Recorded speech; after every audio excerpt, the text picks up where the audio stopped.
We interview a lot of coaches and athletes, but there are a pair of Southern Illinois natives that play a big role in the world of golf. Sarah Haas serves on the United States Golf Association Rules Committee, and Jessie Barge has been a part of the PGA of America Rules of Golf Committee since 1997. They've been a part of a lot of cool tournaments over the years, and they have a very important job. I don't think people realize the integral part that the Rules Committee plays, and we're not just out there. I mean, people think you're out there and you just make a ruling, but there's so much planning that goes into it. The golf course setup, the amount of time that is spent the 2 days to 3 days prior, just going around the golf course so you don't catch any surprises. I mean, those are things that I don't think people realize, that the rules officials are the first ones at the golf course and the last ones to leave. The players on the LPGA, PGA Tour, even at the amateur level, that they know that we're there as helpers. We're trying to keep them from getting penalties, not to go ahead and have them incur a penalty. And I'm sure Jessie uses a lot of the same lingo that I do. I try, if a player goes ahead and gets in trouble, I don't say, I'm going to assess you a 2-stroke penalty. I try to say, because you did this, you earned a 2-stroke penalty, or you have gone ahead and gotten a 2-stroke penalty, or whatever. But trying to put the onus back on the player. But when we can be preventive, that's what we want to be. And so we have to be in position. We have to be paying attention.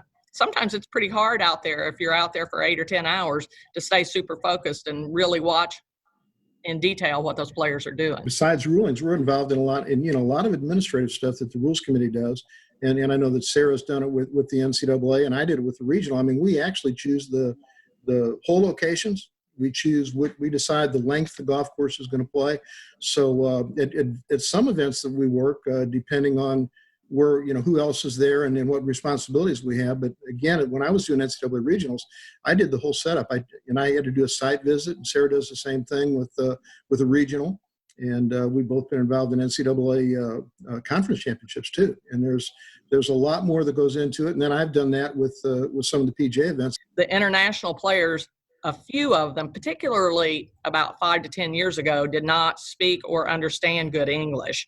And I had a ruling where I almost had the player in an out of bounds situation because I didn't understand their question. They were asking about a fence. And it was a very trying situation. I had 11 rulings that round with that player, and they were all very difficult because of the language barrier. Sarah and Jessie's jobs have allowed them to cover some pretty big events, put them in close contact with some of the biggest names in golf, which leads to some pretty cool stories. I was at the 2013 U.S. Open at Marion, and I happened to be assigned to Tiger. And I didn't sleep much the night before, I'll be honest. The 100th PGA Championship at Belle Reve. And I knew that I was going to walk with the third to last group, but you don't know who you're walking with until the results come in and what the pairings are going to be. And so I thought I was going to walk with Stewart Cink and Gary Woodland. And I got back to the hotel and my wife said, Cindy said, do you know who you're walking with? And I said, well, I think Stewart Cink and Gary Woodland. And she said, no, you're walking with Tiger Woods and Gary Woodland. So I ended up with Tiger Woods. I was a guest official at the British Open for women in 2015. And I happened to be fortunate enough to be assigned to one of the leading groups. It was the third group from the back. And I had a player shoot an unbelievable round, and she came from way back in the pack to win. It was NB Park.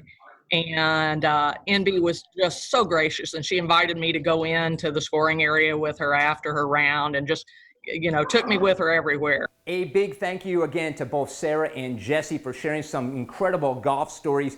That's your sports for tonight. Reporting from Carbondale, Jason Hurst, WSIL News 3 Sports, and we'll be right back with a final look at weather.